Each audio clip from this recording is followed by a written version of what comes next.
Bienvenue au bureau, un bureau vraiment magique cette semaine, écoutez plutôt. Que ce soit en solitaire ou en équipage, il a passé quasiment tous ses hivers à tourner en bateau autour de la planète.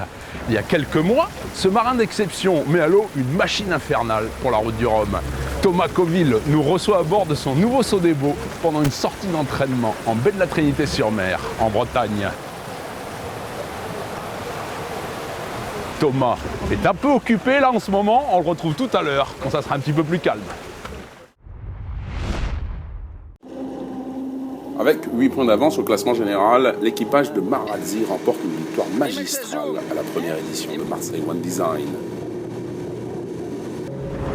Vous regardez le journal de la voile, bienvenue au bureau. Certes petite avec ses 3 concurrents, la flotte des catamarans volants n'en est pas moins sensationnelle. Affrontant des conditions dantesques les premiers jours, les dragsters des mers nous ont régalés lors de ce tout nouvel événement. 20 nœuds avec des rafales à 30 accueillent les concurrents le premier jour. L'Olympien en star Flavio Marazzi et son Armin Strom Sailing Team prennent la tête et la conservent tout au long des 17 manches du championnat. Ce n'est pourtant pas une promenade de santé car l'équipage suisse a fort à faire avec les Français de GDF Suez qui gagnent 7 manches d'affilée. Skippé par Sébastien Rogue, ce nouvel équipage français est très bien guidé par l'ancien skipper de la Coupe América, Sébastien Coll. La bataille se résume à un mano à mano et le résultat final se joue lors des 3 dernières régates du dimanche, disputées dans une brise de 5 à 15 nœuds. La première manche va aux 2 Sébastien Rogue et Coll sur GDF Suez. Marazzi sur Armin Strom ne se laisse pas impressionner et remporte une cruciale avant-dernière manche. Malgré une dernière victoire, arrachée dans les derniers mètres, l'équipe française ne parvient pas à prendre l'avantage. Bon Thomas, ça y est, là on est un petit peu plus calme. Tout à l'heure c'était un petit peu chaud pour toi. Ouais, on était dans un exercice avec Jean-Luc sur d'imaginer un départ, donc de se mettre déjà dans des timings, dans des manœuvres, et chaque jour de rentrer un petit peu plus dans cette route du Rhum qui arrive à grands pas. Ben oui, parce que la route du Rhum c'est que dans quelques semaines.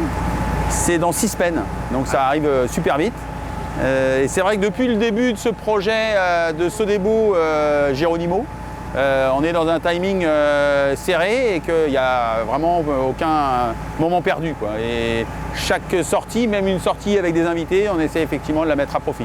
C'est la première fois que tu le faisais aujourd'hui? Oui, c'est la première fois que je faisais aujourd'hui. Ouais. Le résultat des courses? Je coupe la ligne avec 11 mètres de retard, donc c'est presque le départ parfait.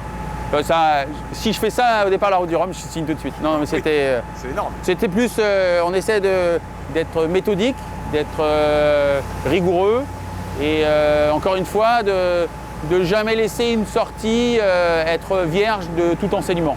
Aujourd'hui, la préparation de Thomas et de Sodebo, elle en est où? En fait, ce projet Sodebo, il a démarré il y a 14 mois à Brest en allant chercher une épave sous la pluie. Il a fallu imaginer, repenser un bateau et on a mis le bateau à l'eau le 19 mai dernier. Depuis, on a fait 6 semaines d'entraînement en baie ici pour vraiment mettre le bateau au point. Et après, on s'est offert 2 transats, une en équipage et une en solitaire, donc qui m'a servi de qualification aussi. Donc, nous, on est plutôt content de la préparation qu'on a aujourd'hui du bateau en ayant fait ces 2 transats et en ayant un bateau qui, somme toute, a l'air d'être fiable. En fait, je me surprends et à la fois, c'est ça qui me ravit. J'ai toujours cet enthousiasme incroyable d'y aller. J'ai l'impression de la faire pour la 2e fois et d'avoir... c'est un rendez-vous tous les 4 ans, je crois que c'est très important en fait, cette récurrence de tous les 4 ans, que ce soit une Coupe du Monde, que ce soit la route du Rhum ou le Vendée Globe, que ça soit rare. Et cette rareté fait que ça donne envie. Bonne chance Thomas. Merci. Un immense merci à Thomas et toute son équipe de Sodebo pour ce moment inoubliable. Rendez-vous la semaine prochaine, même heure, même endroit. D'ici là, au revoir et bon vent.